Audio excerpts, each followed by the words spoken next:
Sebelah sana tepuk tangannya juga. Yang sini mana? Yang tengah mana? Semuanya tepuk. Rasa para ustadz, para menteri, para pejabat pasti terkejut teman-teman mendengarkan pidato Kang Deddy Mulyadi ngaji ini, karena dibahas soal filsafat, soal masalah-masalah yang terjadi sekarang di depan ribuan para menteri, para guru. Prabowo, Yong Rara terkejut melihat ini. Ini pendidikan. Kenapa? Undang-undang dasar kita menegaskan bahwa tujuan pendidikan nasional adalah menciptakan manusia Indonesia seutuhnya. Kalau utuh, kata orang Sunda, kan luhur sirungan kahandap akaran. Apa artinya? Intelektualnya dia menjangkau ke alam ide, karena manusia berasal dari alam ide. Alam ide itu dalam dunia kita disebut dunia maya. Itu adalah alam roh. Aristoteles mengatakan itu adalah abad ide. Orang Sunda mengatakan dalam filsafatnya itu disebut alam bihari. Alam bihari adalah kesetaraan, alam kesamaan. Tidak ada wanita, tidak ada pria, tidak ada pemimpin, tidak ada rakyat. Maka dia ide. Maka di dunia maya demokrasi dibuka. Siapapun bakal dibully, siapapun boleh membuli. Asalkan apa? Didasarkan pada aspek yang objektif, tidak bertentangan dengan undang-undang IT. Setara, nggak boleh marah, harus nerima. Itu ide. Apakah ilmu itu dibar? Tidak. Di Sang Hyang Siksa Kandang itu sudah ada. Makanya saya selalu ngomong alam bihari, alam kiwari, alam poisu, tiga-tiganya alam. Filsafat kita mengajarkan kesatuan, tidak ada perbedaan. Barat mengajarkan perbedaan, itu bedanya. Saya lebih senang menekuti filsafat Sunda. Kenapa? Lebih manusiawi, lebih esensi, dan lebih menjangkau masa depan. Problemnya apa dari bangsa Sunda ini? Problemnya dari bangsa Sunda adalah tidak ada budaya menulis. Kenapa tidak ada budaya menulis? Karena dia menggunakan kekuatan rasa. Dan kemudian tidak ada pengakuan. Tidak ada yang ribut sekarang. Tidak ada hak cipta. Ti aloh KBD. Aloh. Karena di Sunda itu sosialisme. Tidak ada kepemilikan. Maka seluruh karya sastra, karya filsafat, karya ilmu pengetahuan tidak ditulis, hanya dalam bentuk cerita. Kenapa? Teagul ku payung butut. Tidak ada. Anda cari itu cerita Lutung Kasarung karya siapa? Cerita Si Kabayan karya siapa? Cerita Dayang Sumbi karya siapa? Semua tidak ada karya siapa. Semua orang boleh menggunakannya. Kenapa? Karena tidak dikenal kapitalisme. Itu problem. Tetapi problemnya tidak terbukukan. Problemnya tidak tersampaikan dalam narasi akademik. Saya memilih ini hari ini. Kenapa saya memilih ini? Kapan? Ini Purwanto teman saya sejak HMI. Sejak saya menjadi wakil bupati, saya menemukan, oh arah bangsa itu ini loh. Oh ini kemajuan itu. Oh ini capaian ini. Oh ini. Makanya 15 tahun yang lalu saya pasti dihajar di mana-mana. Waktu itu belum zaman medsos. Maka saya cepot. Saya adalah klinik. Saya orang musyrik. Saya tidak pernah takut. Kenapa? Yang saya yakini adalah kebenaran menuju kemajuan. Nah, jadi saya ngajarin apa? Kemiskinan jangan terus-terusan dieksploitasi saja. Kenapa? Bagi saya kemiskinan itu jalan menuju kekayaan. Seonggok jagung bagi seorang sastrawan jadi kaya. Kenapa? Gara-gara seonggok jagung maka saya mendapat honor baca puisi. Kalau sekali baca 10 juta, awas kasihnya 10 juta ya. Ini boleh tanya Kang Iman, saya pertama jadi bupati, yang saya undang ke siapa? Iman Soleh. Soleh memang dia, walaupun wajah ganteng, istrinya satu. Ya, saya juga tidak tahu istri satu itu karena penghasilan terbatas sebagai dosen. Makanya Kang Iman nggak boleh jadi anggota DPR. Nanti takut berubah. Nah ini saya kenapa saya ingin ngajar orang aneh, wakil bupati manggil baca puisi, orang lain bukan itu. Kenapa? Saya ngajarin orang sastra. Saya ngajak Kang Iman keliling sekolah SMA di Jawa Barat dulu waktu saya jadi Bupati Purwakarta. Udah keliling baca puisi. Kenapa? Ini karya. Kenapa? Tidak ada peradaban sebuah bangsa menuju kemajuan tanpa karya sastra. Nggak ada. Oke. Ini kan Bang. Dari seonggok jagung itu, Anda jangan menyerah. Hei, bapak saya miskin, hanya kuli buruh tani. Bersyukurlah Anda menjadi kuli buruh tani, bapaknya. Kenapa? Kamu punya mimpi menjadi tuan tanah pada suatu saat.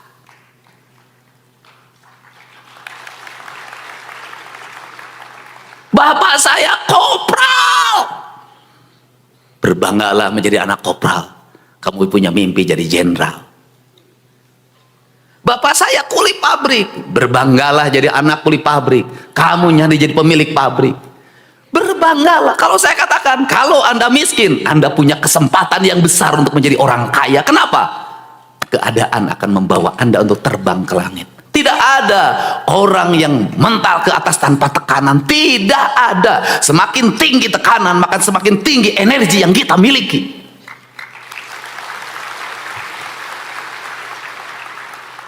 Kenapa Cina, Tiongkok mengalami kemajuan yang pesat? Dia berpikir penduduknya banyak, sumber daya alamnya tidak memadai, maka dia terus saja berpikir pemimpinnya. Apa yang terjadi hari ini? Energi yang besar. Saya lahir dari anak ke-9 bersaudara. Bapak saya palang 3, prajurit kepala. Pensiun 25 tahun. Saya ngalamin tidak makan 3 hari 3 malam. Saya ngalamin di sekolah dibully karena badan saya kurus. Saya ngalamin di SMP disebut si unyil karena saya hidup di antara anak-anak angkatan udara Lanut Kalijati dan bal saya paling kecil. Kulit saya hitam, badan saya borok. Saya ngalamin ke sekolah menggunakan sepeda, harganya 3.500 rupiah yang saya beli sendiri dari hasil nabung di celengan kaleng. Saya ngalamin ditolak ketika SMA sama Kokom Komariah.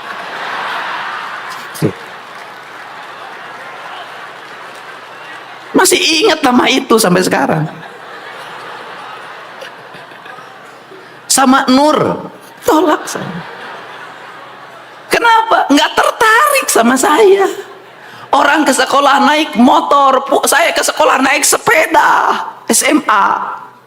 Orang pulang sekolah nongkrong, merokok, nonton bioskop, ngalah suluh di kebun karet. Saya tuh ngalamin Pak, mikul kayu bakar. Ada orang yang ditaksir saya sebelah sana, malu lewat, saya lewat sungai.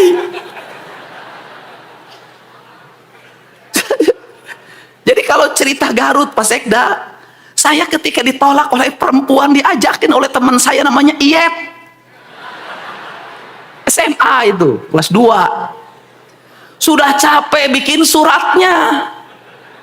Kenapa kan harus beli kertas surat yang harum ada tulisan Lope? Kita pengalaman hidup ini, prihatin itu. Tak ada keprihatinan. Udah beli itu, dan untuk mendapatkan itu saya harus jual kayu bakar. Demi kamu, Komaria. Dan Nur. Itu, dan waktu itu harus nulis, aduh saya malam hari jam 12 selesai tahajud dengan harapan diterima. Hujan jatuh, airnya merintik, genteng bocor rumah saya. Tapi aku harus percaya diri. Teruntuk Kokomu Komariah di peraduan. Seiring angin mendesir, air yang jatuh di genting. Kutulis sebuah pesan untukmu. Rindu yang tiada pernah bertemu. Hari selalu ku nanti untuk melihat dirimu walaupun dari jauh. Sastra. Aku mengerti aku ini siapa. Tak layak aku untuk meraihmu.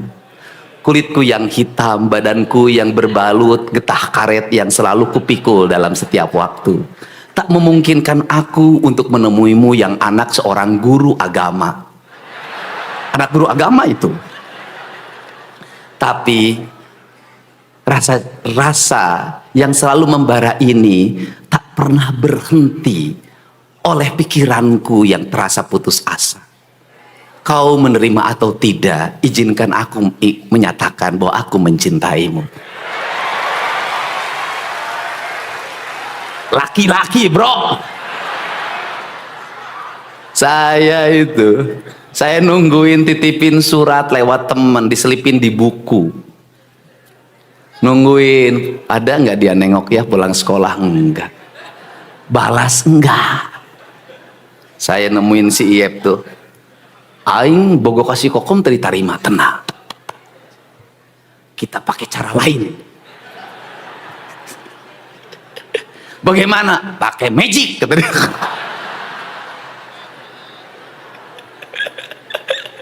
Yang angkatan sekolahnya 90-an lah ngalamin yang beginilah.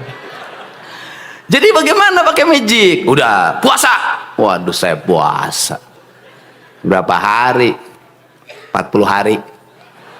Waduh, ya udah demi kokom. Saya puasa 40 hari, Pak. Tamat, nggak coba balas juga. Tingkatin. 40 hari. Tuh nggak balas ya tiap caing. Tingkatkan apa? Mutih 40 hari. Maksudnya mutih gimana? Makannya hanya nasi putih tanpa apapun, minum air putih. Aduh, ya kita jalanin demi kokom. Aduh, itu belum juga. Naikkan wae, tambah lagi, mati geni. Aduh, apa 3 hari 3 malam nggak boleh keluar kamar tanpa bicara. Ngalamin saya. Habis itu lagi, apa lagi? Kata dia tuh, kita harus mandi 7 sumur. Aduh. Ya oke. Demi cinta saya bilang. Ngalamin, Pak. Saya tengah malam itu anak muda kelas 2 SMA dari satu hulu sungai ke hulu sungai lain. Apa lagi? Harus bakar apa lagi? Daun padi. Aing tamat tapi ke SMA anggeus si kokom teh daek. Dan menurut kabar kokom itu menikah dengan anggota Polri. Di Polsek. Apa sih sebenarnya pelajaran dari situ? Pada saat itu untuk meraih cinta harus berkorban, bekerja. Inginnya buat kokom, puasanya untuk diri sendiri. Tirakatnya untuk diri sendiri, apapun untuk diri sendiri. Akhirnya guru, saya belajar silat waktu itu, guru silat saya mengatakan, wah aing tirakat wae anger teu payu bah, namanya Bah Jaja itu. Kata Bah Jaja itu, hey Dedi, lamun hayang menang perah kudu perih, tapi lain ngadahar cengek, begitu digegel terus lada lain. Engke hiji waktu maneh bakal dipikar sepku awewe nu jumlah naloba. Saya baru tahu ternyata baru sekarang usianya setelah umurnya 50 tahun. Aku memang ditinggalkan oleh satu wanita tapi dikejar oleh ribuan wanita.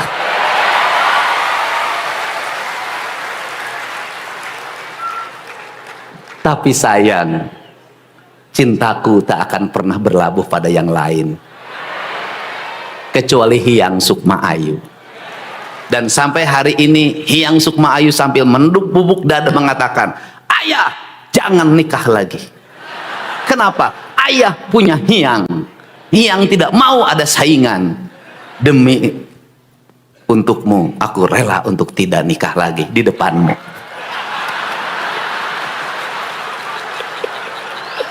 Semangat. Jadi saya tuh ngajarin apa sih anak-anak Jawa Barat itu? Kamu saya keberhasilan saya tidak mengabdi, saya berhasil. Saya ingin menjadi keberhasilan anak-anak Jawa Barat. Saya ingin nanti ada gubernur Jawa Barat setelah saya bernama Udin. Saya ingin ada gubernur yang terlahir dari pemulung, ada gubernur yang terlahir dari buruh tani, saya gubernur yang terlahir dari tentara pangkatnya prajurit kepala palang 3, daftar akademi angkatan darat akmil lulus. Kenapa tidak lulus? Berat badannya 47 kilogram, kurus. Ibu saya atau gimana atau harus jadi tentara, kata ibu saya, kata bapak, kamu satu-satunya anak bapak yang ke-9 tidak ada penerus yang jadi tentara. Makan pepaya, dahar gua. Pisang makan.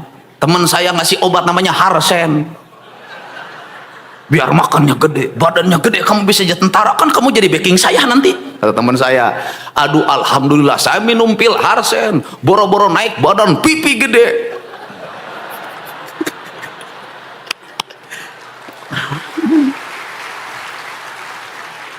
Daftar secaba telulus. Akhirnya saya pindah ikut kakak saya, tinggal di rumah kontrakan, rumahnya mau roboh, tiap hari saya hanya makan nasi dan garam. Setelah itu apakah saya berhenti? Tidak. Saya bilang ke kakak saya, mau kuliah di sini aja, STH Purnawarman Purwakarta. Uangnya dari mana, Det? Ya udahlah, kuliah aja, nanti juga ada rezekinya. Saya ikut kuliah kelas karyawan. Muridnya hanya 30, semua pegawai yang ngeskarolot. Assalamualaikum warahmatullahi wabarakatuh. Alhamdulillah, teman-teman, tadi kita sudah mendengarkan pidato dari Gubernur Jawa Barat Kang Deddy Mulyadi yang mana luar biasa sekali ya teman-teman.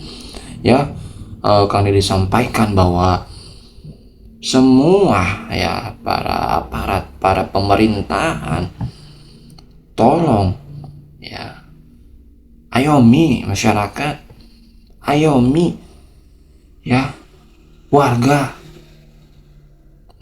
terutama sekarang nih lagi musim pendidikan teman-teman, lagi samenan, lagi mohon maaf kelulusan, dan otomatis ya kita sebagai orang tua ya ingin melanjutkan sekolah anak kita ke yang lebih baik ya teman-teman, terutama di dekat sekitar rumah kita teman-teman.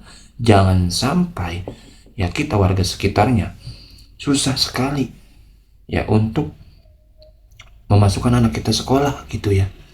Ini persoalan penting teman-teman, dan karena dibahas di situ semuanya ya, luar biasa teman-teman ya. Ya harusnya seperti itulah para pejabat ya yang lain ya, yang mana utamakan ya pertama rakyat dulu ya. Ketika rakyat sudah senang, ketika rakyat sudah puas dengan kinerja kepemimpinan Anda, otomatis rakyat akan dukung Anda kembali kan di tahun selanjutnya ya kan, seperti itu kan pada intinya. Dan ya masih banyak lagi tadi yang Kang Deddy disampaikan ya.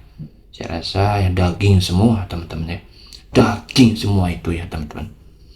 Dan bukan itu aja teman-teman ya, saya rasa mungkin Prabowo yang rara para ustadz pasti terkejut melihat pidato Kang Deddy Mulyadi ini ya, luar biasa.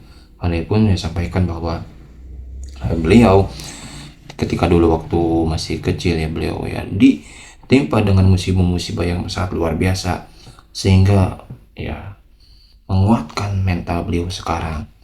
Beliau lebih kuat lagi ya terhadap cacian, makian orang-orang yang gak suka. Itu udah biasa ya beliau lalui ketika waktu dulu ya. Itu dia video kali ini, terima kasih, semoga bermanfaat. Assalamualaikum warahmatullahi wabarakatuh.